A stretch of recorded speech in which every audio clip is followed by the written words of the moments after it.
माशाअल्लाह मौलाना अब्दुल हबीब अत्तारी साहब तशरीफ ला चुके हैं। हुजूर, कुरान शरीफ पढ़ने वाला भी बद अखलाक हो सकता है? बिस्मिल्लाहिर्रहमानिर्रहीम। कुरान पढ़कर अगर समझे और अमल करे तो फिर वो बद अखलाक तो नहीं रहेगा। मसला ये है कि हमने कुरान को किताब हिदायत माना तो है, मगर उससे हिदायत लेते नहीं हैं। और यानी ये ऐसा ही है कि कुरान को किताब हिदायत भी माना, मगर रूल्स रेगुलेशन या अपनी जो राहें हैं वो गैर मुस्लिमों की चूज कर रहे हैं। अब आप जरा ये गौर करें ना कि ये तो ऐसा ही हुआ कि किसी बंदे की तिजोरी में हीरे जवाहरात भरे और लोगों से जाके भीख मांगता फिर रहा है। तो लोग कहेंगे अपनी जवाहरात को तो निकालो, अपना माल तो निकालो। कुरान में सब कुछ है, मगर कुरान चूंकि अंडरस्टैंड नहीं कर रहे तो कहते हैं यार वो कौम जो है ना उसकी जनाब हालत बहुत अच्छी है, उनके अखलाक बड़े अच्छे हैं, अदालत के उसूल जो है ना फला मुल्क के अच्छे हैं। वो यानी गैर मुस्लिमों से अपनी अदालत के रूल्स, अपने अखलाकियात के रूल्स, अपनी बेसिक सीख रहे हैं, हालांकि कुरान में सब कुछ मौजूद है। उसकी सबसे बड़ी वजह यह है कि कुरान को समझा नहीं है। अच्छा, फिर बाज़ औक़ात क्या होता है कि वो अपने आप को या मुसलमानों को डिमोरलाइज यूं कर रहे होते हैं कि यार कुछ भी है, देखो यार वो ईमान तो कबूल नहीं किया मगर हमसे कितना आगे निकल गए। तो इसकी बड़ी प्यारी मिसाल किताबों में दी गई कि अगर किसी के पास मर्सिडीज गाड़ी हो और वो 40 की स्पीड से चला रहा हो और बराबर में एक पुरानी सी मोटरसाइकिल वाला 80 की स्पीड से चला के उसके आगे निकल जाए, तो कोई ये नहीं कहेगा कि यार इसकी गाड़ी खराब है, उसकी मोटरसाइकिल अच्छी है। उसको कहेंगे अल्लाह ने गाड़ी इतनी अच्छी दी है तो 200 की स्पीड से चलाओ ना भाई, कम से कम 120 की लिमिट होती तो चलाओ। वो मोटरसाइकिल वाले के पास सवारी अच्छी नहीं थी, वो अपनी रफ्तार से जा रहा है, आपके पास सब कुछ है और आप चला ही नहीं रहे। तो बिल्कुल ऐसा कुरान मौजूद हो जिस कौम के पास, जिस कौम के पास नबी पाक की सीरत मौजूद हो, पीछे रह ही नहीं सकती।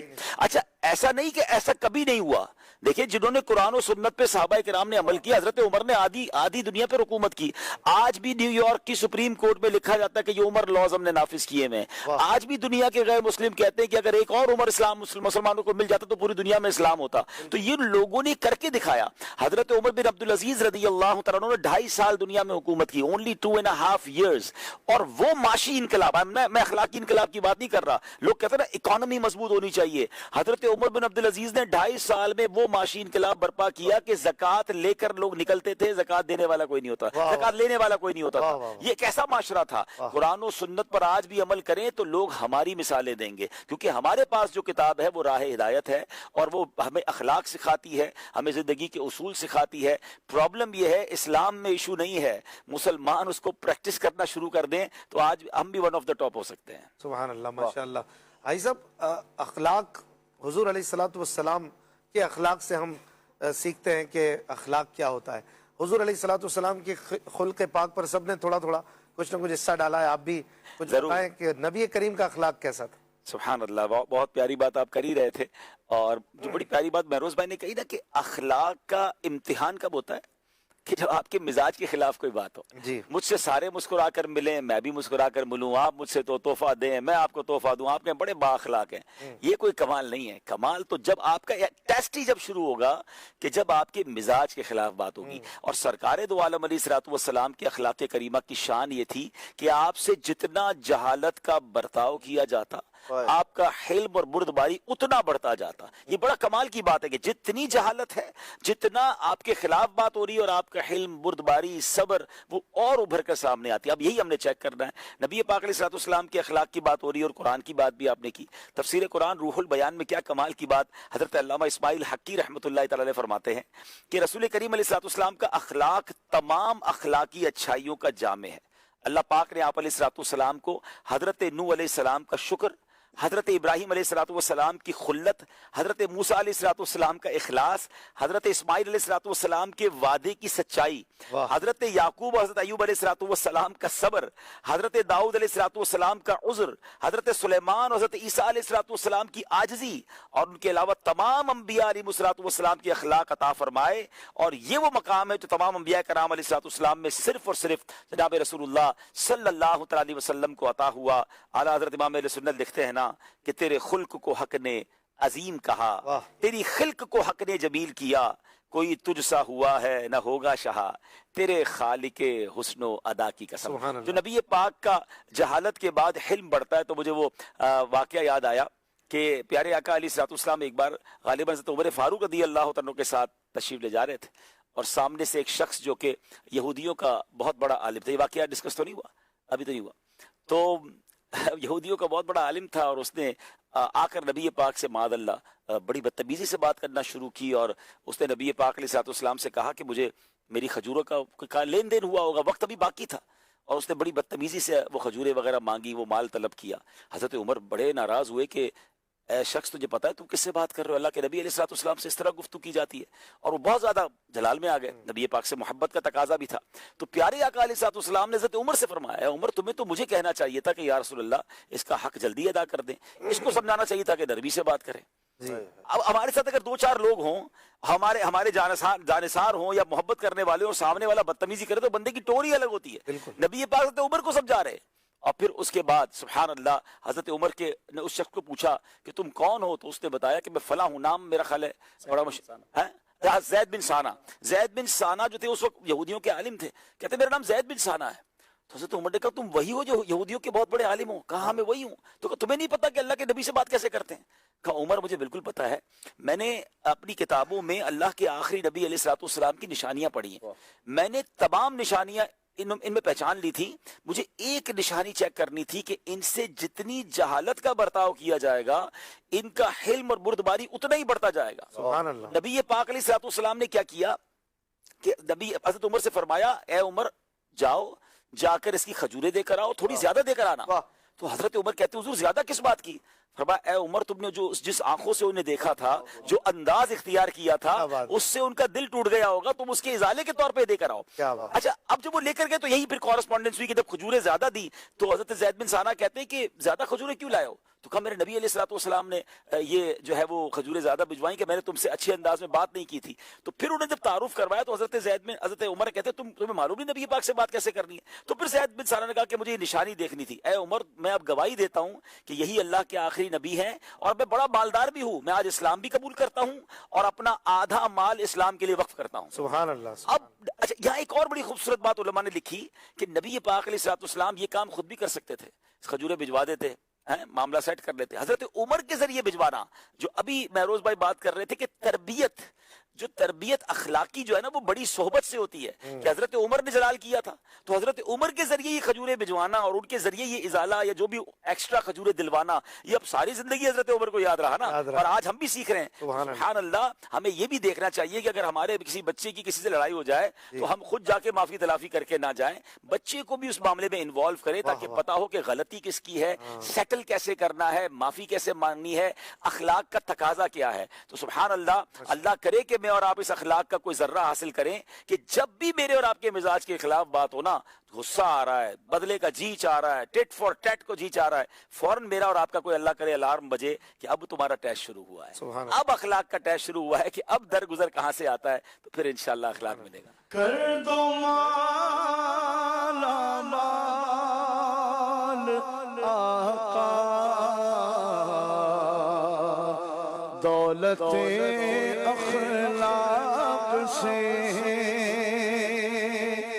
कर दो माला माल आका,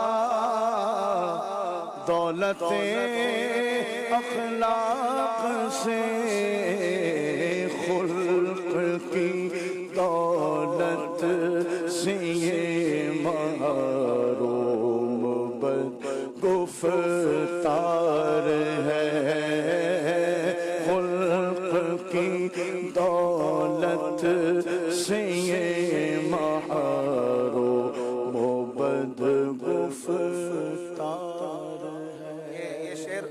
ये शेर उस अजीम हस्ती का है कि जिनके अखलाक की शान जो है ना दुनिया आज बयान करती है। मुफ्ती साहब, अमीर अहले सुन्नत दामद बरकातुहुल आलिया को अल्लाह ने कैसी माशाअल्लाह इज्जतों से नवाजा है, और आपके चाहने वाले मानने वाले कहाँ नहीं दुनिया में, लेकिन आपकी आजिज़ी, इनकी सारी मिलनसारी, याद रखना, शफकतें फरमाना, माफिया मांगना। अब्दुल अमीन भाई बात कर रहे ना, मुझे एक वाक़या याद आ गया। दौरान तालिब इल्मी में फ़ोन आते थे तलबा के और वो बाहर ही उसे रख दिया जाता था, जिसका भी होता रिसीवर उठा के तो उससे बुलाया जाता था। तब मोबाइल फ़ोन नहीं होते थे। मोबाइल फ़ोन नहीं होते थे। तो फजर के लिए हम जा रहे थे तो उस वक्त घंटी बजी, तो अच्छा आमतौर पर कोई उठाता भी नहीं था, तो 3 मंजिला चढ़ना पड़ना, जिसका फ़ोन है उसको बुलाना भी था ना। अच्छा। तो लेकिन फजर का वक्त, अभी फजर की नमाज नहीं हुई, यानी उस सदाए मदीना जैसे लगा रहे हैं, सब उठ रहे हैं ना, तो मैंने कहा इस वक्त आ रहा है तो कोई शायद इम्पोर्टेंट होगा कोई। तो मैंने उठाया, तो जैसे ही उठाया तो अब मेरी तो किस्मत जागी, आगे आवाज़ आई कि इलियास कादरी बात कर रहा हूँ। तो माशाल्लाह अमीर सुन्नत से बात हो रही, तो फरमाया कि वो जो है पैगाम दिया कि फलां उस्ताद साहब हैं, तो उनसे मेरी बात करवानी फजर के बाद आपने। तो अब मैंने पैगाम भी दिया और मैं वहीं खड़ा हो गया, फ़ोन आएगा मैं ही उठाऊंगा। वाह, दोबारा सुनने को मिलेगा। अब दोबारा उठाऊंगा। सब मुझे कह रहे हैं शायद इनके कोई घर से आना है फ़ोन, या कोई इंतज़ार कर रहे हैं। मैं किसी को बता भी नहीं रहा कि फ़ोन आया था, इस तरह उनको पैगाम दे दिया और उसके बाद मैं कह रहा हूँ मैं उठाऊँगा। अब मैं इधर उधर टहल रहा हूँ, इत्तेफाक ऐसा हुआ कि वक्त काफ़ी हो गया और हमारी असम्बली का टाइम, दुआए मदीना का टाइम हो गया और उसी में क्लासेस शुरू हो गई। अब जब क्लासेस हुई, पीरियड हमारा पहला पीरियड शुरू हो गया, तो अब थोड़ा भी पीरियड चला ही है, तो वो आए, हमारे उस्ताद आए, जल्दी जल्दी आए, तो मुझे बुलाया, शफीक उठो जल्दी जल्दी। तो मैं क्या हो खैरियत? तो बोला मेरे सुन्नत बात करना चाह रहे हैं फ़ोन पे। अच्छा। तो मैं फिर वक्त दोबारा उधर गया, जब बात की तो फरमाया कि वो बेटा मैंने आपको फ़जर के बाद कहा था, फिर फ़जर के बाद हमारा बैरून मुल्क में टाइम दूसरा था, कुछ मामूलात ऐसे शुरू हुए, तो आप तो इंतज़ार करते रहोगे। मेरा दिल किया कि मैं इनसे माफ़ी भी मांगूं और ये करूं। यानी ये हमारे बिल्कुल कहें कि अभी ओला सानिया हमारा दर्जा था।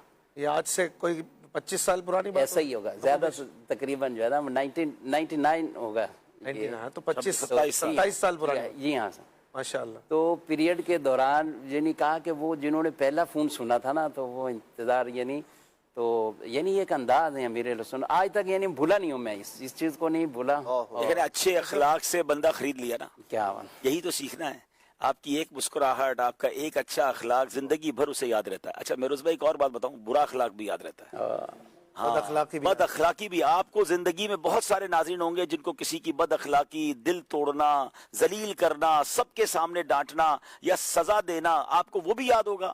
और किसी का बहुत खूबसूरत अंदाज में मिलना, हमने गलती भी की हो और माफ कर देना, उसे याद होगा। अब हम ये गौर कर लें कि हमारी दिलों में उसकी हमारी कौन सी याद है। हमारे दिलों में जब लोगों की पॉजिटिव नेगेटिव यादें दोनों है ना, तो ये सोचो कि मेरे लिए लोगों के दिलों में कौन सी यादें हैं। और एक और बात मैं नाज़रीन आपको बता दूं, जिंदगी में ये तहकीक है कि इंसान 70% लोगों से एक ही बार मिलता है। एक ही बार आपकी जिंदगी में 70% लोगों से मुलाकात होती है, बाकी 30% लोग होते हैं जो आपसे कभी कभी मिलते रहते हैं, 5-10% बहुत ज्यादा मिलते हैं। तो जो 70% तो एक ही बार मिले ना आपसे, उनके दिल में आपके बारे में कौन सी याद है? फर्स्ट इंप्रेशन ही उनका लास्ट हो गया। वो लास्ट ही होता है, क्योंकि एक ही बार लाइफ में मुलाकात होती है। अब आपका मुस्कुराता चेहरा है, आपकी अच्छी मुलाकात है, आपका अच्छा खैर खैरियत पूछना है, वो उसे जिंदगी भर याद रहेगा। और आपका एक बेरुखी, आपका एक गलत अंदाज हो सकता है उसके दिल को तोड़ दे। तो अभी ये जरूर याद रखना चाहिए। किसी से ऐसा बदअखलाकी हो गई हो, उसका भी कोई इजाले का तरीका है? अब बदअखलाकी हो गई और वो हमेशा ये याद न रखे, उसका इजाला कैसे? मैं उसकी तरफ आता हूँ। अरे इजाला नहीं कह रहा। हाँ देखिए, मैं एक दूसरी तरफ आता हूँ। वैसे तो मैं यहाँ उन लोगों को भी मशवरा दूंगा जो एक मुलाकात से किसी के बारे में तासुर ले लेते हैं। ये बिल्कुल नहीं लेना चाहिए। आपके पास ऐसा कोई पैरामीटर नहीं है कि आज वो नहीं मुस्कुराया या प्रॉपर जवाब नहीं दिया, हो सकता है किसी तकलीफ में हो सकता है उसके साथ आपको हुस्न ज़न ही रखना है यार। अच्छा ऐसा मेरे और आपके साथ भी तो होता है कि कभी माइंड सेट नहीं होता, तबीयत ठीक नहीं होती, घर में कोई प्रॉब्लम चल रहा होता है, दिमाग कहीं और होता है, तो बाज़ तो बात करने को जी नहीं चाहता। मुझे किबला हाजी शाहिद साहब का एक बड़ा प्यारा जुमला याद है, उन्होंने बड़ी प्यारी बात सिखाई, हम जैसे लोगों के लिए ज्यादा सीखने वाली है, कि जब आपका मूड ऑफ होना या तबीयत खराब हो या होता है तबीयत बाजुकात, तो उस वक्त फोन ना उठाएं, उस वक्त किसी से मुलाकात ना करें, क्योंकि उनको तो नहीं पता ना कि हजरत आप कौन से मूड में चल रहे हैं।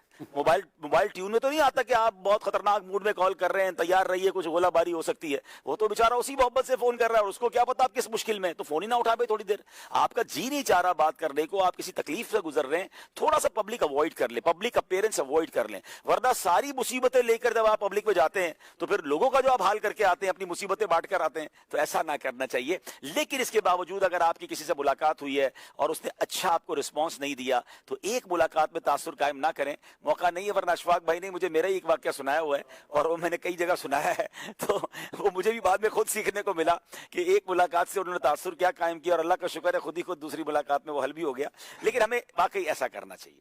माशाल्लाह, बहुत अच्छी बात की। और अगर किसी से ऐसा हो जाए तो माफी तलाफी से भी बिल्कुल, देखे ना, जैसे आपने शफकत फरमा दी थी, इतनी बड़ी तो बात, हालांकि आपकी गलती नहीं थी, लेकिन ये कि अगर वाकई गलती हो जाए, किसी ने बदतमीजी कर दी, बदअखलाकी कर दी, हाथापाई हो गई, XYZ, तो तो अब आपको चाहिए कि आजिज़ी बिल्कुल। इख्तियार करते हुए माफी मांग लें। देखिए, माफी से आपके दिल में, उसके दिल में जो खराबी है वो उतर अमीर जाए। अहले सुन्नत जैसी शख्सियत जिनका कोई कसूर नहीं, वो अपने एक शागिर्द से माफी मांग रहे हैं। हाँ। तो ये कितना बड़ा दर्स है कि भाई गलती होने पर तो बदरजे औला माफी मांगनी चाहिए। यही देखें ना आप, अमीर अहले सुन्नत का जो ये अंदाज है ना, माफी मांगना, जी और फिर जैसे मदनी मुज़ाकरे वगैरह से पहले कहते हैं कि गलती करता पाए तो इस्लाह फरमा दें या आजिज़ी के अल्फाज, और फिर बाज़-औक़ात फौरन रुजू भी करते हैं। आप देखें दावत इस्लामी में ना, मैं ये देखता हूँ कि अल्हम्दुलिल्लाह गलती मानने का भी ज़हन और माफी मांगने का भी ज़हन हमारे यहाँ उमूमी तौर पर मिलेगा। आपको फैज़ान मदीना में अभी मोतकिफीन आए हुए, इनको देख ले, किसी की कोई गलती बताएं, उमूमी तौर पर मान लेगा। पिछले दिनों मदनी मुज़ाकरे में तो पूरी तहरीक चली थी माफी के हवाले से, और ऐसा मतलब लगता है कि हजारों ने ऐसा अमल किया होगा माफी वाला। माफ कर दे। किसी किताब में पढ़ा था। लेकिन एक बात, सॉरी आप बात पूरी कर लें। आप असल में इसमें एक बात जरूर है कि बेशक हम एक माहौल में है ना, तो इस्लामी भाई आपस में तो एक दूसरे से माफी मांग लेते हैं, मस्जिद में है, एतिकाफ में। असल बहुत बड़ा मामला जो है ना, हमें अपने मातहतों से माफी मांगना है, खास तौर पे अपनी बीवी से। उधर जबान ही नहीं उठती है यार। बीवी को मैं कहूं कि मुझे माफ कर दो, मैं बच्चों को कहूं कि मुझे माफ कर दो, मुलाजमीन को कहूं मैं माफ कर दो, हालांकि वहां ज्यादा चांस है, क्योंकि तहक्कुमाना अंदाज हो जाता है ना भाई। आम अफराद से तहक्कुमाना अंदाज नहीं हो पाता, हमारा मुलाजिम थोड़ी है वो। लेकिन जहां हमारे तहत कोई है तो इंसान से गुस्से में कोई जुमला निकल जाता है, तो कोई हरज नहीं है। किबला शेख तरीक़त अमीर अहले सुन्नत के वो तारीखी जुमले जो मैंने तो जिंदगी में कभी नहीं सुने थे, और किसी पीर की जबानी, कि आप फरमाते हैं अगर मर्द से गलती हुई है या उसका दिल दुखाया अपनी बीवी का, तो उसको अपनी बीवी से माफी मांगनी पड़ेगी, वालिद को अपने बेटे से माफी मांगनी पड़ेगी, यहाँ तक कि पीर को अपने मुरीद से माफी मांगनी। अल्लाह अल्लाह। यार ये बात हम तसव्वुर कभी कर सकते हैं? और अमीर अहले सुन्नत ने इसको बाकायदा प्रूफ किया। यानी मेरा ख्याल है हम सबको वाकयात याद होंगे ऐसा ही। यानी आपने आगे अच्छा सिर्फ माफी जबानी नहीं मांगी, बाज़ औक़ात तो मकतूब लिखे हैं, तोहफे दिए हैं। यानी मुझे एक याद है, चले वो एक इस्लामी भाई का वाकया करके बताता हूँ कि उनके साथ कोई हुआ, अमीर अहले सुन्नत ने उनको प्यार में समझाया, सिर्फ समझाया। पीर है, पीर तो समझा सकता है। वो इस्लाम में घर चले गए तो बाकायदा उनको फोन आया कि किसी का फोन आया कि अमीर अहले सुन्नत याद कर रहे हैं आपको। तो जब वो वापस गए ना, तो उनको इतने तोहफे, बच्चों के लिए तोहफे, उनकी पूरी फैमिली के लिए तोहफे, और फिर पूरा मकतूब कि मुझे नहीं कहना चाहिए बाप, अमीर अहले सुन्नत के वो अल्फाज में पढ़ ना सकूं, ऐसे अल्फाज। और वो बंदा कहता है काश ऐसे मामलात बार बार होते रहे, ऐसी तोहफे मिलते रहे, पूरे घर वाले खुश हैं कि अब्बू जी इतनी ईदी क्यों लेकर आए हो, उनको क्या बताऊं कि मामला क्या हुआ है। तो ये कैसा अंदाज है कि राजी करने, माफी भी तो ऐसे मांगना है। असल में प्रॉब्लम भी हम में से तो कुछ लोग ऐसे माफी मांगते हैं कि उसकी भी माफी मांगनी पड़ेगी। भाई देखो मैं माफी मांग रहा हूँ, करना है तो कर दो, फिर नहीं मांगूंगा। तो बंदा कभी माफ किया कि नहीं किया, भाई को माफ किया कि नहीं किया, अभी मांग रहा हूँ, अभी मांग रहा हूँ, बाद में नहीं मांगूंगा। बंदा बोले इस अंदाज की भी माफी मांगनी पड़ेगी। तो ये कौन सी माफी है भाई? माफी लजाजत के साथ माफी। एक किताब में ये पढ़ा था, इस तरह एक नेचर है ना, ये बाज लोगों की नेचर होती है कि अपनी गलती जब वो एक्सेप्ट कर लेते हैं, मान जाते हैं कि यार मुझसे गलती हो गई, उसके बाद ना वो शफकत करने लगते हैं। शफीक हो गए, बीवी के साथ है, बच्चों के साथ है, वो अपने एक्शन से उसका इजाला चाहते हैं, माफी मांग नहीं पा रहे होते, माफी नहीं मांग पा रहे होते। किसी किताब में ये भी लिखा था कि अगर किसी को ये चेक करना हो ना कि उसमें तकब्बुर है कि नहीं अपने लिए, तो वो ये देख ले मैं माफी मांग पाता हूं कि नहीं। जो माफी मांग लेता है ना, वो उम्मन आजिज़ी वाला शख्स होता है, क्योंकि तकब्बुर आपको माफी नहीं मांगने देते। मैं और माफी, अच्छा वो पैसे दे देगा, शफकत कर देगा, हाथ रख देगा, और कैसे हो यार, चलो यार आज कल खत्म करो, यूं करके अपनी कुछ और तरीके से उससे प्यार कर देगा। लेकिन वो ये नहीं कहेगा यार जो मुझसे ये हो गया, या मैंने जो बोल दिया, या हाथापाई हो गई, चलो तो मैं माफी, तुम्हारी भी तो गलती थी ना, चलो इसको खत्म करो भाई। अब एक बार कह दो ना कि मुझसे गलती हुई है, मुझे माफ कर दो। ये जुमला बाज़ औक़ात बड़ा ही ये बहुत भारी जुमला है, बंदे वो भारी ये वाला तकब्बुर खत्म कर ले तो अल्लाह ताला इसे हकीकी अज़मत अता फरमा देगा, इज्जत मिलने की इसमें। हाँ, हमारी मेमनी का बड़ा मशहूर जुमला है ना, जो नमियों वो अल्लाह के गमियों, जो झुक जाता है वो अल्लाह को पसंद आ जाता है। तो एक बार झुक जाइए, कुछ नहीं होता इंशाल्लाह। क्या बात है। हजरत सैयदना अबू बकर सिद्दीक रदी अल्लाह तआला अन्हु का कुछ मामला हो गया हजरत उबई बिन काब रदी अल्लाह तआला अन्हु के साथ। तो हजरत सिद्दीक अकबर रदी अल्लाह तआला की ज़बान से ना कुछ कलिमात निकल गए ऐसे जो हजरत उबई बिन काब रदी अल्लाह तआला को अच्छे नहीं लगे।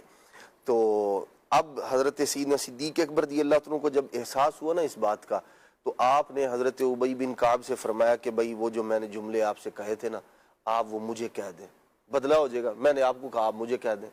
तो हजरत उबई बिन काब रदी अल्लाह तआला कहते हैं मैं तो नहीं कहूंगा ये बात, तो मुझे बुरी लगी है, तो वही बात मैं कैसे कह दूं कि आपके लिए।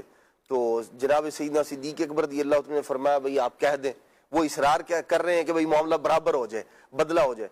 हजरत उबई बिन काब कहते हैं नहीं मैं नहीं कहूंगा जी ये। जनाब सैयदना सिद्दीक अकबर कहते हैं मैं नबी पाक से ना तुम्हारी शिकायत लगाऊंगा कि मैं कह रहा हूँ कि भाई मामला बराबर कर दें, ये मान लीजिए मेरी बात। तो हजरत उबई बिन काब ने डर गए। तो हजरत सिद्दीक अकबर ने कहा कि भाई मैं हुजूर के पास जा रहा हूँ। तो इन लोगों आप देखें अंदाज कितना प्यारा है, मतलब मसला हल कहाँ होना है, ये मसले के हल की तरफ जा रहे हैं। हमारे यहाँ क्या होता है, नहीं मान रहा चलो जा, नहीं मानते, इस तरह का जो है ना वो रफ अंदाज इख्तियार कर लेंगे। जनाब सैयदना सिद्दीक अकबर रदियल्लाहु तआला आगे आगे और हजरत उबई बिन काब रदियल्लाहु तआला पीछे पीछे। भाई अब ये हुजूर की बारगाह में जा रहे, पता नहीं अब क्या बनेगा। अच्छा, रस्ते में कुछ लोग हजरत उबई बिन काब के कबीले के लोग मिले, जानने वाले। उन्होंने कहा जी क्या हुआ? कहा भाई ये ना ऐसे ऐसे नबी पाक अलैहिस्सलाम के पास जा रहे हैं। उन्होंने कहा जी हम चलें साथ। बाजू का ऐसा होता है ना कि भाई मैं आपकी गवाही दूंगा, मैं आपकी फेवर में। उन्होंने कहा ना, ये अल्लाह के नबी अलैहिस्सलाम के महबूब हैं सिद्दीक अकबर, अगर ये नाराज है, सरकार अलैहिस्सलाम नाराज होंगे, मैं हलाक हो जाऊंगा। तुम लोगों ने बीच में नहीं पड़ना, आप लोग जाओ। आपने उन्हें घर भेजा और खुद जो है ना सिद्दीक अकबर रदियल्लाहु तआला के पीछे पीछे हुजूर की बारगाह में वो पहुंचे। कहते हैं या रसूलुल्लाह सल्लल्लाहु अलैहि वसल्लम मुझसे ये हो गया, इस तरह के कलिमात निकल गए। अब मैं कह रहा हूँ उबई बिन काब से भाई आप बोल दें, मामला बराबर हो जाएगा। ये मेरी बात नहीं मान रहे। तो नबी पाक अलैहिस्सलाम ने उबई बिन काब से उन्होंने कहा जी ये हो गया, मुझे नागवार गुजरा है, अब मैं वो कलिमात नहीं कहना चाह रहा। तो नबी पाक अलैहिस्सलाम ने फरमाया तुम ऐसा करो, तुम ये कहो कि ए अल्लाह अबू बकर सिद्दीक को बख्श दे। सुभान अल्लाह। तो हजरत उबई बिन काब रदियल्लाहु तआला कहते हैं कि मैंने कहा कि या अल्लाह सिद्दीक अकबर की मगफिरत फरमा। अब वो जो आप कह रहे थे ना हो जाए, उसके बाद ऐसा अंदाज इख्तियार करे कि बंदे के दिल से वो बात भी निकल जाए। हजरत उबई बिन काब रदियल्लाहु तआला फरमाते हैं हुजूर ने सिफारिश फरमाई, मैंने जब सिद्दीक अकबर की तरफ देखा तो आप आंसू बहा रहे थे कि वो जो मामला हो गया वाकई उस पर आपको जो है ना वो नदामत और शर्मिंदगी थी कि ये मामला मुझसे क्यों हो गया। तो जब आदमी कोशिश करता है ना कि मामले को हल की तरफ लेकर आए तो फिर अल्लाह तबारक तआला आसानियां भी पैदा फरमा देता है। सुभान अल्लाह, क्या बात। मुफ्ती साहब, यहाँ पर एक सवाल है कि बाज लोग कहते हैं आप नरमी और इसकी शफकत और अखलाक की बातें करते हैं, रसूलुल्लाह ने सजाएं भी तो दी हैं, सख्ती भी तो फरमाई है, तो क्या फरमाएंगे इस बारे में कि वो भी हुस्न अखलाक में ही दाखिल है? बिल्कुल, वो हुस्न अखलाक ही है। हमने शुरू में जैसे हुस्न अखलाक की दो तरह की किस्में बयान की हैं, तो उनमें एक ये है कि अल्लाह तबारक व ताला के अहकामात जैसे हैं उन अहकामात को वैसे मानना, उन पर अमल पैरा होना, ये भी हुस्न अखलाक की आला तरीन किस्म है।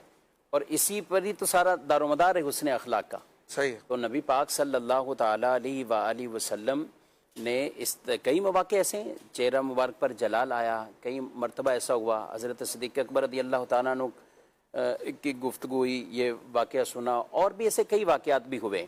लेकिन किसी चीज़ पे सज़ा होना, किसी चीज़ पर सख्ती फरमाना, आपस में बैठे हुए सहाबा कराम वो तकदीर के बारे में बहस कर रहे थे, बातचीत कर रहे थे। तो नबी पाक सल्लल्लाहु अलैहि वसल्लम आए तो आपके चेहरे मुबारक पे जलाल था कि मैं तुम्हारे दरमियान मौजूद हूँ और तुम इसमें बहस कर रहे हो आपस में किस्मत और तकदीर के हवाले से। तो यानी इसके खैर और शर होने पर हमारा ईमान है।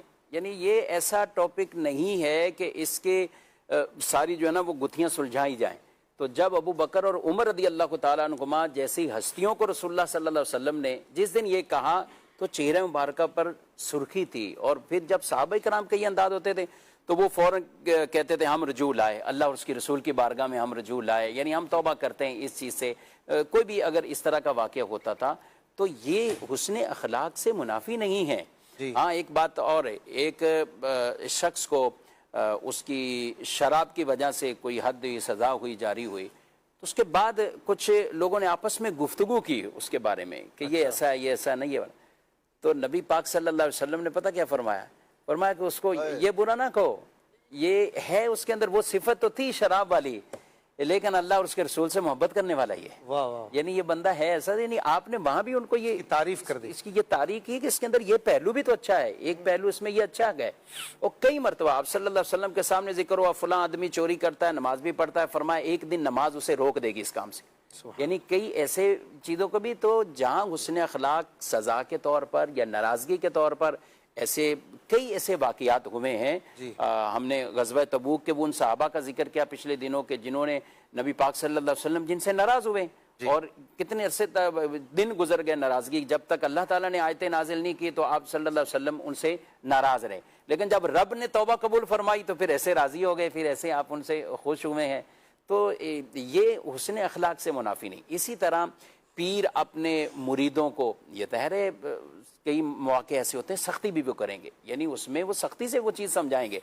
अच्छा, डॉक्टर के पास जाएं, डॉक्टर का और मरीज का आपस में बधाई तो कोई ताल्लुक नहीं है, सिर्फ ये कि उन्होंने अपनी फीस ली, लेकिन एक जज्बा होता है कि किसी तरह ये ठीक हो जाए, ये मरीज ये इन चीज़ों के एहतियात बरते, तो डॉक्टर बाजू का डांटने लग जाते हैं। बिल्कुल, एक और डॉक्टरों के बारे में बड़ा मशहूर भी होता है कि यार फलां डॉक्टर दवाई तो कम देगा, डॉक्टर डांटेगा ज़्यादा, और इसने सुनानी। और अच्छा, फिर घर वालों के साथ होते हैं सारे, बाजू का 2-3 अगर हैं तो सबके सामने शोहर की वो हो रही होती है कि वो जो घर में किसी को बोलने नहीं दे, आज डॉक्टर ने उसके साथ सही क्लास ले ली उसकी ना, लेकिन बर्दाश्त करते हैं, क्यों? वो हमारे फायदे के लिए कह रहे हैं। अच्छा, इसी तरह उस्ताद भी अपने शागिर्द को तालीम देने के एतबार से, तरबियत के एतबार से कई मरतबा सख्ती वाले कलिमात कहते हैं। इस तरह वालिद अपनी औलाद को करते हैं, और ये बिल्कुल हक भी जानिब है, इसमें कोई वो राय नहीं है कि हम उस वक्त भी उनको ये कहें कि ये मुस्कुरा कर इन्होंने क्यों नहीं बात की। अब वो मौका ही नहीं था ऐसा, तो जब वो मौका आए तो उस वक्त प्यार और मोहब्बत मुस्कुराहट वाला हो, और जब कहीं तरबियत का ये वाला है तो फिर वहाँ पे सख्ती वाले भी पहलू दिखाने। नबी पाक सल्लल्लाहु अलैहि वसल्लम का एक मुबारक वस्फ ये भी है कि आप अपनी ज़ात के लिए न किसी को सजा देते थे, न बदला लेते थे किसी से। जब कोई अल्लाह तबारक व तआला के अहकामात और हुदूद को जब पामाल करता था, तो अब जाहिर सी बात है जो बंदा जिस चीज का मुस्तहिक है उसके साथ उसी तरह का मामला करना, ये नबी पाक अलैहिस्सलाम का वस्फ था। तो अपनी जात के लिए न किसी को सजा दी, न सरकार अलैहिस्सलाम ने मारा, वो मुआफ फरमा दिया करते थे। जब हुदूदुल्लाह का मामला हुआ करता था तो फिर जो जिस चीज का मुस्तहिक है उस पर अमल होता था, वहां पे नरमी नहीं। हाँ जी साहब, ये एक मसला ये पूछना था, मैं नुमाइंदगी कर लेता हूँ आज नाजरीन की। सोने के रेट्स बड़े हैं, चांदी के रेट बड़े हैं, तो लोगों की ज़कात की कैलकुलेशन भी ज़ाहिर करना ज़रूरी है। इसी तरह महर की रकम जो है कुछ लोगों ने बड़ी फिक्स की हुई है, और वो 10,000 या 10,500 एक जगह तो चल रही होती है, तो ये क्या ये भी फ्लक्चुएट होती है सोने चांदी की रकम से? और अगर आज के दौर में किसी को निकाह करना है तो उसकी आज के हिसाब से महर की रकम क्या है? जी बिल्कुल, महर की कम अज़ कम जो मिकदार है वो तो रसूलुल्लाह सल्लल्लाहु अलैहि वसल्लम के हदीस पाक में मौजूद है कि 10 दिरहम से कम हक महर नहीं है। अच्छा, 10 दिरहम से मुराद इसका वज़न उलमा कराम ने जो बयान किया 2 तोले 7.5 माशे चांदी, और मज़ीद इसको जाएँ तो 30 ग्राम कुछ मिलीग्राम चांदी बनती, तो ये कम अज़ कम हक महर है, इससे कम नहीं हो सकता। अब ये सही आप फरमा रहे हैं कि कईयों ने 5,000 रखा है, वो 5,000 ही कहते हैं, हमारे यहाँ 5,000 ही है। अच्छा, पहले हम सुनते थे शरई हक महर, पहले हम 32 रुपए सुनते थे। अच्छा, बहुत पहले अगर कहे तो हो सकता है किसी जमाने में 32। आप 32 रुपए के जमाने वाले? नहीं, अच्छा, सुनते थे। बचपन में हमने सुनना था कि 32 रुपए चलता हुआ आ रहा है, लेकिन अब फिर 500 हो गया, फिर कुछ हजार, अब 5,000, अब 12,000। 12,000 भी वो शायद निस्बत की वजह से कि 12,000 ही रखना है, 12वीं के 12,000, तो 1 लाख फिर 12 रख लीजिए ताकि वो तकाजे भी पूरे होते जाएं। तो कम अज कम हक महर ये है, लेकिन ज्यादा से ज्यादा ये शरीयत ने लिमिट बयान नहीं कि बेहतर ये है कि जिसकी अदायगी अच्छी हो वो रखा जाए। रसूलुल्लाह सल्लल्लाहु अलैहि वसल्लम के भी मुबारक हक महर जो थे अज़वाज मुताहरात के अगर हम देखते हैं तो 500 दिरहम चांदी, यानी 500 दिरहम ये थी, जिसमें उसको चांदी के अगर करते हैं तो 131 तोले चांदी में, 131 तोले। महरे फातिमी भी 2 किलो चांदी के करीब है, वो 1.25 किलो, 150 तोले। जी हाँ, मैं एक जगह निकाह के लिए गया तो उन्होंने बोला कि वो महरे फातिमी में 150 तोले। मुझे क्या नहीं, वो कम अज कम कितना है? मैंने कहा वो इतना है। तो बोले ये इतना है कि तो कम अज कम वाला ये। तो नबी पाक सल्लल्लाहु अलैहि वसल्लम की शहजादियों के भी 500 दिरहम और अज़वाज मुताहरात की भी 500 दिरहम। बीबी फातिमा रदी अल्लाह तआला अन्हा का जो हक महर था वो ये 150 तोले चांदी जो बनता है, 1.25 किलो तकरीबन चांदी है जो ये, और ये हजरत अली रदी अल्लाह तआला ने मुअज्जल अदा किया था ये हक महर। अच्छा, नबी पाक अलैहिस्सलाम की एक ज़ौजा उम्मे हबीबा रदी अल्लाह तआला अन्हा, इनका नजाशी बादशाह ने दिया था 4,000 दिरहम या दिनार, यानी वो हक महर काफ़ी ज़्यादा था और वो नजाशी बादशाह ने खुद अदा किया था ये हक महर। तो हक महर में बहरहाल वाकई ही अभी हम देखें बीच में चांदी बहुत ऊपर चलेगी, तो ये हक महर 40,000 45 तक भी चला गया, लेकिन लोगों में वही माइंड था कि 20,000 रखें, 25,000 रखें। तो उनको शरई मसला समझाना चाहिए, बिलखुसूस जो निकाह पढ़ाने वाले हैं उलमा इकराम, और उनको ये रेट मालूम हो तो उनको बता दें। जैसे आजकल तकरीबन हम देखें तो चांदी रोजाना एक नए रेट आ रहे हैं, अप डाउन होती जा रही है, और यूं समझ लें कि अब 12,000 वाला 15,000 वाला सिलसिला तो नहीं है, अंदाजन 25,000 उससे अबव ही चला जाएगा। यानी जब निकाह हो उसी वक्त रेट पता कर, रेट देख लेगा, रेट पता कर। अच्छा, बीवी ने महर माफ कर दिया हो फिर बाद में मुतालबा करे तो कर सकती है? मुआफ पहले माफ कर दिया हो अगर नहीं? बगैर किसी उसके मुतालबे के, बगैर जबरदस्ती के अगर माफ कर दिया तो अब माफ हो गया। मोहब्बत में माफ कर दिया तो बाद में वो 1200 रुपए वाला माफ कर दिया, अब 30,000 वाला तो नहीं मांग सकती ना, तो 1200 ही लेगी ना। हाँ, वैसे तो कुछ लोग ये सवाल भी है कि जब महर रखा था 12,000 रखा था, 10,000 रखा था, तो उस वक्त चांदी की कीमत कम थी, उस वक्त उतनी नहीं थी। तो अब वो ये नहीं कह सकते कि चूंकि अब चांदी की कीमत ये हो चुकी है तो वो उसी के एतबार से ही अदा करेंगे अगर उस वक्त सही रखा गया था, और अगर किसी ने कम रखा है तो वो 10 दिरहम की मिकदार पूरी कर देंगे। मेरा चले एक यादगार है इसलिए बता रहा हूँ कि अल्हम्दुलिल्लाह, जैसे वो नजाशी बादशाह का बता रहा है, महर उन्होंने दिया, तो हम जब मेरा निकाह हुआ था तो 313 रुपए हक महर की रकम थी और अमीर अहले सुन्नत ने अदा किया था। सुभान अल्लाह। अमीर ने खुद फरमाया था कि मैं दूंगा, तो अब उस जमाने में चांदी इतनी सस्ती थी कि 313 रुपए मेरा, 94 की बात है, तो आप देखेंगे आज 30,000 रुपए के ऊपर हो गया। अभी ये कम नीचे कुछ आ गई, वरना अभी 1 महीना पहले कहें तो 40-45 हजार रुपए, हम किसी को हकमेर बता रहे हैं तो वो भी आगे से ये कह रहे हैं 50,000 हकमेर, 45,000 निकाह पढ़ाने की भी शामिल है इसमें, ऐसा तो जी। वो ये समझ ना रहा हो कि निकाह पढ़ाने की फीस भी मौलवी साहब ने शामिल कर दी। हाँ, वो समझ रहे हकमेर ज्यादा बता रहे हैं, फीस भी ज्यादा बताएंगे इसके बाद। तो लोगों में जो बना हुआ 25 पे ही हम चलते हैं तो वो 25 पे ही जो है वो। लेकिन हकमेर में ये भी बात है, समझना ये बहुत अहम है बीवियों की तरफ से। फिर जब हुस्न अखलाक पे हम इतनी बातचीत कर रहे हैं तो बीवियों के हक में भी एक ये बात जरूरी है कि वो कभी भी नाराजगी होती ना तो वो सीधा फिर कहती है ना कि एक हक था, हक महर वो ही नहीं दिया अभी तक, है ना। तो ठीक है, उसकी किस्में अपनी जगह है कि आपने फौरन वाला है, बाद वाला, हमेशा उधार पे ही रहना और देना ही ना। अच्छा, इतने तोहफे दे देंगे, हर ईद पे तोहफा आ रहा है, कुछ गोल्ड आ रहा है, ये आ रहा है, वो आ रहा है। लोग हक महर नहीं देते, हक में देते ही नहीं, यानी उधार पे रखा हुआ है, उधार रखा हुआ है, उतना इस बार ईदी की जगह हक महर दे दे जिसका बाकी है, पहले वो निपटा देना। हक महर की अदायगी, लोग ना ईदी देते, बाज ना तोहफा देते, तो हक महर की अदायगी यानी ये हो कि हमारे जिम्मे ये लाजिम है। इसको ये नहीं कह सकते वहां से तकाजा आया चले 4 लाख रख लो, 5 लाख रख दो, हमने कौन सा देना है, इस पे वईद है। यानी इस पे वईद है कि जो ना देने के तौर पर हक महर रखते हैं कि और रखते वक्त उनकी नीयत हमने देना नहीं है, तो इनको तो क़यामत वाले दिन बदकारों की सफ़ों में खड़ा किया जाएगा। यानी वईद इसके ऊपर की थी कि घर में भी ना तोहफे ताइफ दे दिया करें। तो मेरे पास एक साहब आए और बैठ के कहने लगे, महरोज भाई घर वालों को तोहफा दिया जाए तो उनको बहुत अच्छा लगता है, तो उनके 4-5 बच्चे हैं, शादी को अरसा हो गया, तो मतलब मुझे क्यों बता रहे हैं, यानी आपने कहा था ना तो मैंने घर में तोहफा दिया पहली बार, तो घर में तो ईद हो गई। तो मुझे बड़ी हैरानी हुई कि आपने इतने अरसे के बाद तोहफा दिया। तो भाई घर में तोहफा भी दे सकते हैं, ईदी भी दे सकते हैं, और मेहर की तो तफसील मुफ्ती साहब ने बयान करी दी। मेरा ख्याल है 4-5 मिनट बाकी हैं सहरी के वक्त के इख्तिताम में, और 50 के करीब कॉल्स हैं। तो अब हम कॉल्स, तो मैं तो अभी कलाम की तरफ जा रहा था, तो कॉल्स हम रखते हैं, इंशाल्लाह मौका मिलेगा तो नेक्स्ट 4-5 प्रोग्राम, यानी कल 2 बजे 4-5 के लिए तो टाइम लगेगा, कल 2 बजे आ जाऊँ, 4 बजे तक निपटा। हाँ, अच्छा, ये सही रहे इंशाल्लाह। कुछ हम कॉल्स को जाया नहीं करेंगे, सेव रखेंगे ताकि आपकी नेक्स्ट प्रोग्राम में ज्यादा कॉल्स कुछ ना कुछ ज्यादा ले लेंगे। आज माशाल्लाह बड़ी अच्छी गुफ्तगू हुई। आइए एक प्यारा सा कलाम सुनते हैं, फिर वक्त मिला तो मजीद इंशाल्लाह कुछ कॉल्स भी ले लेंगे, फिर वजीफा भी। ओके, पहले वजीफा ले लेते हैं साहब, ताकि फिर इसके बाद अमीर सुन्नत की तरफ बढ़ जाए। जी चलें। सल्लु अलल हबीब सल्लल्लाहु तआला अला मुहम्मद सल्लल्लाहु अलैहि वसल्लम। जनाब, आज इंशाअल्लाह हम रिस्क में कुशादगी का वजीफा, और बड़ा खूबसूरत ये समझ ले कि एक तरह से नबी पाक ने अंदाज अता फरमाया कि एक शख्स ने आकर नबी पाक से अर्ज़ किया कि हुजूर मेरे रिस्क में तंगी है, मेरे हाथ में तंगी है और कामकाज में प्रॉब्लम हो जाती है, पैसे कम हो जाते हैं, तंगी माश है। तो नबी पाक ने फरमाया जब तुम अपने घर में दाखिल हो तो अस्सलामु अलैकुम कह लिया करो, चाहे घर में कोई हो या ना हो, फिर मुझ पर सलाम कहो, यानी दुरूद पाक पढ़ो, और एक मरतबा कुलो अल्लाहु अकबर पढ़ लिया करो। उस शख्स ने ऐसा ही किया तो अल्लाह अज़्ज़ व जल ने उस पर रिस्क खोल दिया, हत्ता कि उसके हमसायों और रिश्तेदारों को भी इस रिस्क से हिस्सा पहुंचा। यानी अल्लाह ने इतना माल दिया कि फिर अपने रिश्तेदारों और हमसायों को भी वो देने लगा। तो आप ये वजीफा याद कर लें, जब भी घर जाएं सलाम करें, घर में कोई हो या ना हो। फिर उसके बाद नबी पाक अलैहिस्सलाम पर दुरूद पाक पढ़ें, और फिर उसके बाद जो है वो सूरह इखलास पढ़ लिया करें। तो इंशाअल्लाह आप देखेंगे कि रिस्क में अल्लाह ने चाहा तो बेहतरी भी होगी, कुशादगी आ जाएगी इंशाअल्लाह। सुभान अल्लाह।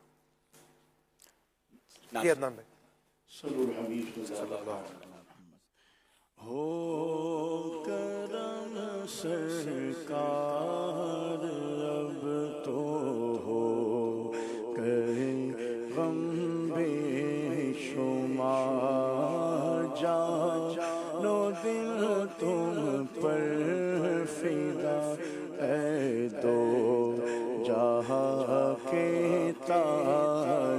ताजदार जानो दिल तुम पर फिदा है दो जहाँ के ताजदार काश मिल जाती सआदत उम्र की रमजान में काश मिल जाती सआदत उम्र की रमजान में रोते रोते गिर्द काबा तमें परवान नवारो रोते गिर्द काबा तमें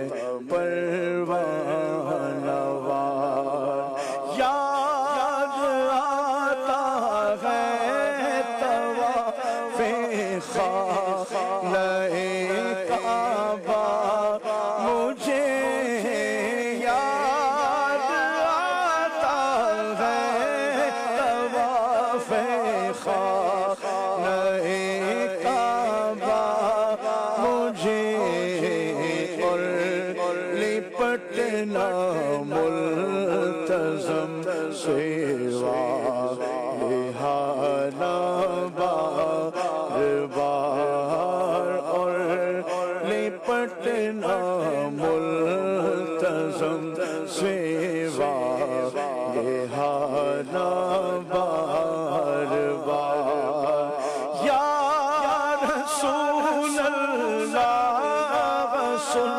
लीजिए मेरी फरियाद को या रसूल अल्लाह सुन लीजिए मेरी फरियाद को या रसूल अल्लाह सुन लीजिए मेरी फरियाद को कौन है जो के सुने तेरे सिवा मेरी पुकार हो करम सरकार अब तो हो गए गम बेशुमार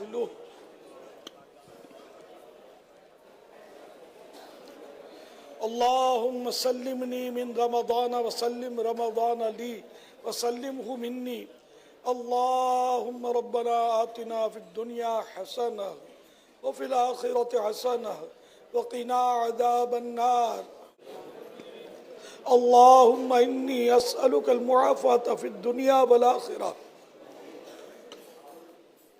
या रब्बल मुस्तफ़ा जल्ल जलालुहु व सल्लल्लाहु तआला अलैहि व आलिहि वसल्लम सहरी 8वीं सहरी आज पूरी हुई। ऐ अल्लाह पाक चौथा ही रमज़ान गुजर चुका, परवरदिगार आलम हमसे कुछ भी ना हो सका। ऐ अल्लाह पाक जिन्होंने नेकियां की उनका सदका हमें नेकियां नसीब फरमा दे, जो टूटे फूटे अमल हुए उनके तुफ़ैल कबूल कर ले। ऐ अल्लाह पाक बक़िया रमज़ान जो है उसमें तेरी इबादत का ज़ौक़ व शौक़ मिल जाए, तौफ़ीक मिल जाए, रोज़े रखें तो तेरी पसंद के रखें, तेरी पसंद की नमाज़ें पढ़ें। ऐ अल्लाह पाक खुशू व खुजू मिले, सजदों की लज्जतें नसीब हों। ऐ अल्लाह पाक हमें अपनी रहमत के साए में रख। इलाहुल आलमीन हमारे गुनाह मुआफ़ कर दे। ऐ अल्लाह पाक नज़ामे प्यारे हबीब सल्लल्लाहु अलैहि वसल्लम का जलवा नसीब कर। या अल्लाह पाक प्यारे हबीब सल्लल्लाहु अलैहि वसल्लम तशरीफ़ लाकर काश हमें कलमा पढ़ा दें। ए काश हमारी बेकरार रूह प्यारे महबूब सल्लल्लाहु अलैहि वसल्लम के कदमों पर कुर्बान हो जाए। ए अल्लाह पाक जन्नतुल बकी में मदफन नसीब हो, इलाहुल आलमीन हज नसीब हो, मिठे मदीने की ज़ियारत नसीब हो, इलाहुल आलमीन हमारे मरीज़ों को शिफा मिले, बेरोज़गारों को हलाल और आसान रोज़ी अता हो, मकरूज़ों के कर्ज़े उतर जाएं, बे औलादों को नेक औलाद बग़ैर ऑपरेशन के आफियत के साथ इनायत हो। या अल्लाह पाक जिनकी औलाद नाफरमान है ताबे फरमान हो। या अल्लाह पाक बेटियों के तलबगारों को बेटियां, बेटों के तलबगारों को बेटे मिलें। ए अल्लाह पाक घरेलू नाचाकियाँ दूर हों, घर अमन के गहवारे बने। इलाहुल आलमीन बेघरों को अच्छा घर मिले। इलाहुल आलमीन जिनके रिश्तों में रुकावटें हैं नेक रिश्ते नसीब हों। ए अल्लाह पाक मजलूम कैदियों को रिहाई अता हो। इलाहुल आलमीन हमें अपनी पसंद का बंदा बना ले, ऐसा बंदा बना ले जैसा बंदा तुझे अच्छा लगता है। या अल्लाह पाक हमसे राज़ी हो जा, हमेशा हमेशा के लिए राज़ी हो जा, ऐसा राज़ी होना कि कभी भी नाराज़ ना होना। तू बस रहना सदा राज़ी, नहीं रहता बिना राज़ी। तू बस रहना सदा राज़ी, नहीं रहता बिना राज़ी। तू ना खुश जी से हो बर्बाद है तेरी कसम मौला। मेरा रहमत मग़फ़िरत दोज़ख़ से आज़ादी का साइल हो। मेरा रहमत मग़फ़िरत दोज़ख़ से आज़ादी का साइल हो। माहे रमज़ान के सदक़े में बर्बादे करम मौला। माहे रमज़ान के सदक़े में बर्बादे करम मौला। तेरी कब्र का एहसास है फिर भी नहीं जाती। गुनाहों की खुदाया आदते फरमा करम मौला। कमर तोड़ी है सियाने दबाया ना सो शैतान ने। ना करना हश्र में रुसवा मेरा रखना भरम मौला। ना करना हश्र में पुरसिश मेरी गाबे सबब बख्शिश अता कर पागे फिरदौस पाए शाहे मौला। आशिक़ान रसूल मुतवज्जे हो, अल्लाह की रज़ा के खातिर अज़ान का एहतराम करते हुए गुफ्तगू और काम काज रोक कर अज़ान का जवाब दीजिए और ढेरों नेकियां कमाइए।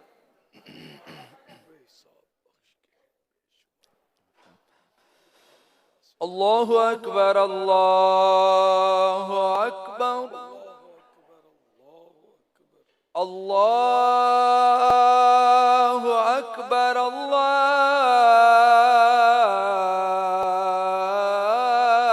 अल्लाहु अकबर।